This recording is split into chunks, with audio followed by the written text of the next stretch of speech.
Hello guys, ഇത് പെട്ടെന്ന് ഉണ്ടാക്കാൻ പറ്റിയ ചിക്കൻ പുലാവിൻ്റെ റെസിപ്പി നോക്കിയാലോ. അതിനുവേണ്ടി ഒരു മിക്സിയിലെ ജാർ എടുത്തിട്ട് അതിലേക്ക് പച്ചമുളക്, ഇഞ്ചി, വെളുത്തുള്ളി, മല്ലിച്ചപ്പ്, പുതിനയും കൂടി ഒന്ന് ചതച്ചെടുക്കുന്നുണ്ട് കേട്ടോ. എന്നിട്ട് കഴുകി വൃത്തിയാക്കിയ ചിക്കനിലേക്ക് ഇട്ട് കൊടുക്കുക. പാകത്തിന് ഉപ്പും കൂടി ഇട്ട് കൊടുത്തിട്ട് കുറച്ച് സമയം ഒന്ന് മാറ്റി വെക്കുക കേട്ടോ.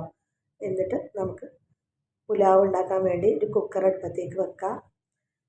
അതിലേക്ക് ഒരു ടീസ്പൂൺ ഓയിലും ഒരു ടീസ്പൂൺ നെയ്യും കൂടി ഇട്ട് കൊടുക്കുന്നുണ്ട്. പിന്നെ സ്പൈസസ് ഇട്ട് കൊടുക്കുക. അത് പൊട്ടി വരുമ്പോൾ ഒരു സവാള ചെറുതായി അരിഞ്ഞത് ഇട്ട് കൊടുക്കുക. നല്ലോണം ഒന്ന് മിക്സ് ചെയ്ത് എടുക്കണം.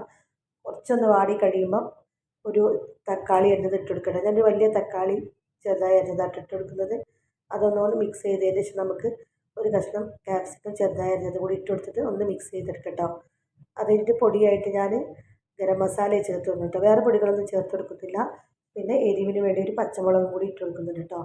അത് കഴിഞ്ഞിട്ട് പിന്നെ നമ്മൾ മാരിനേറ്റ് ചെയ്ത ചിക്കൻ ഇട്ട് കൊടുക്കുക. നല്ലോണം ഒന്ന് മിക്സ് ചെയ്യുക. ഇതിൻ്റെ പാകത്തിന് വെള്ളം ഒഴിച്ച് കൊടുക്കുക. ഒരു ഗ്ലാസ് അരിക്ക് ഞാൻ ഒരു 1.25 ഗ്ലാസ് വെള്ളം നല്ല അളവിലായിട്ട് ഒഴിച്ച് കൊടുത്തത്. പിന്നെ 2 ടീസ്പൂൺ തൈരും കൂടി ചേർത്ത് കൊടുക്കുന്നത്. അത് ചിക്കൻ മാരിനേറ്റ് ചെയ്യുമ്പോൾ ചേർക്കണം, ഞാനത് വിട്ടു പോയതാണ്.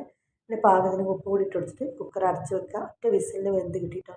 നല്ല ടേസ്റ്റുള്ള പുലാവാണ്, പെട്ടെന്നൊക്കെ നമുക്ക് ഉണ്ടാക്കാൻ പറ്റും. ഞാൻ അച്ചാർ, തൈര്, ചിക്കൻ വറുത്തതിൻ്റെ കൂടെയൊക്കെയാണ് സെർവ് ചെയ്യുന്നത് കേട്ടോ.